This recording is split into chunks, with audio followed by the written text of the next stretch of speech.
Kung matagal ka nang nanonood ng Lakers, hindi na po bago to. Sa playoffs last year mga idol, ginagawa na po ng kanilang coach to, ang 3-guard lineup. Kita nga natin sabay-sabay na nasa court si Dennis, Reeves, pati D'Lo na purong mga guard nga. Pwede mo pang isama si LeBron dyan since siya rin naman parati yung may hawak ng bola. May certain advantages tong ganitong klaseng lineup pero syempre meron din naman pong certain disadvantages. Sa Lakers debut ni Spencer Dinwiddie, nakita rin natin ang Lakers na ginawa muli ito. D'Lo, Dinwiddie at Reeves. 3-guard lineup na naman. Pero kumpara mo sa kanina, hindi mo daman na 3-guard lineup to kasi ang lalaki nilang mga guards lahat. Si D'Lo 6'3 sa NBA website pero with shoes about 6'4 to 6'5 yan. Halos magkasing height sila ni Reeves. Si Reeves nga mga idol ay 6'5. Si Dinwiddie 6'5 din. Malaking 3-guard lineup talaga to. Dahil mga guards nga sila, interchangeable nga po sila. Dito si Reeves ang nagdadala ng bola sa sumunod na possession, si D'Lo naman at may pick play kagad sila nung kanyang big man. Tapos yung possession after nun, si Dinwiddie naman and may pick play ulit.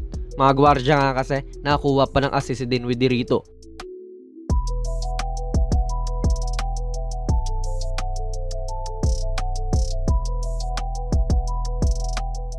Actually mga idol, wala akong masabi na medyo kakaiba talaga sa lineup na ito. Yes, new addition po itong si Dinwiddie, pero ayun nga, parang nakita na natin to kasi dati eh. Simpleng pick play lang to with Reeves and AD and ayun, offensively medyo magdadalawang isip kang tulungan depensahan si AD sa gitna kasi nga mga okay shooters ang nasa weak side. Si Rui, 38.3% shooter from downtown. Si D'Lo, 41.8%.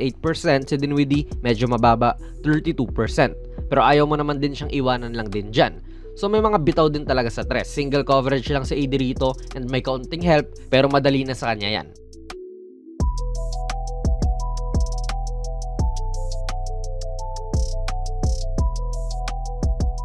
Balikan natin ang play na ito mga idol. Una nga po ay binababa ni Dinwiddie ang bola. Sabay pasa kay Reeves pero agarang balik din naman sa kanya. Ganyan po yung play. Now dito, ganun ulit ang ginawa nila pero iba naman ngayon. Si D'Lo ang pinasahan ni Dinwiddie. So makikita mong interchangeable nga silang tatlo kasi similar din naman sila ng role sa team.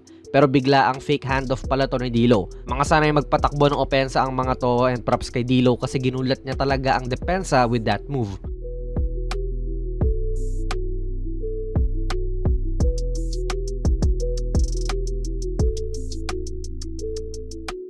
In terms naman po sa depensa, sa sitwasyon po na ito ay okay yung ginawa ng tatlo. Syempre, iba-iba naman kasi ito ng sitwasyon. Nagkataon lang talaga na ang tao ni Reeves ay si Melton, si Dinwiddie, itong si Fournier, and si D'Lo, si Marcus Sasser. So parang walang lugi dyan kahit maglabo-labo o mag-jumble-jumble pa silang tatlo. Nagkamali pa nga si Dinwiddie rito at akala niya ay magsiswitch. Tumigil na lang siya dyan at iniwan ang tao niya. Buti na lang andyan si D'Lo para saluhin siya. Wala nang naging pagkakataon pa si Fournier para tumira. Sabay ayan, si Dinwiddie naman ang lumipat doon kay Sasser. Saluhan lang din talaga. And again, sa pagkakataon na ito, afford ng Lakers sa gawin yan. Ang ganda nung ginawa nila at hinayaan lang din tumira tong non-shooter na si Ausar Thompson. No disrespect sa Pistons mga idol pero kasi tambakol na sila so hindi talaga crisp yung ginagawang galawan ng LA. Napa behind the back si D'Lo dito at noong napunta siyang corner, ayan nagsiksikan sila ni Dinwiddie dapat si Dinwiddie ay mag-fill doon sa wing. I mean, ginawa naman niya yon pero palakad-lakad lang siya. And yung play, ano ina-expect nyo? Syempre, pick play na naman. Na-foul itong si Jackson Hayes.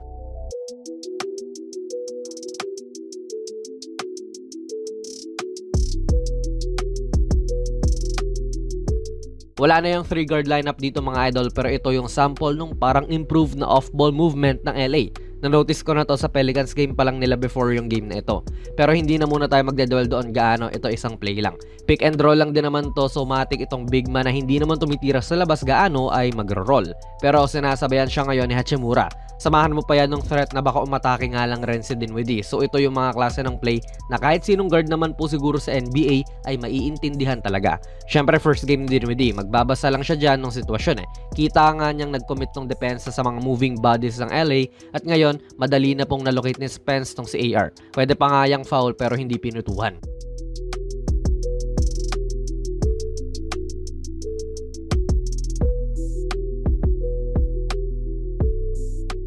Dahil ito nga po ang unang laro ng bagong 3-guard lineup ng LA, syempre wala pa tayong masyadong masabi at hindi rin naman sila gaano nagsama-sama talaga. Dagdag mo pang tambak nga ang laro, So tila bawas ang intensity na nakikita natin.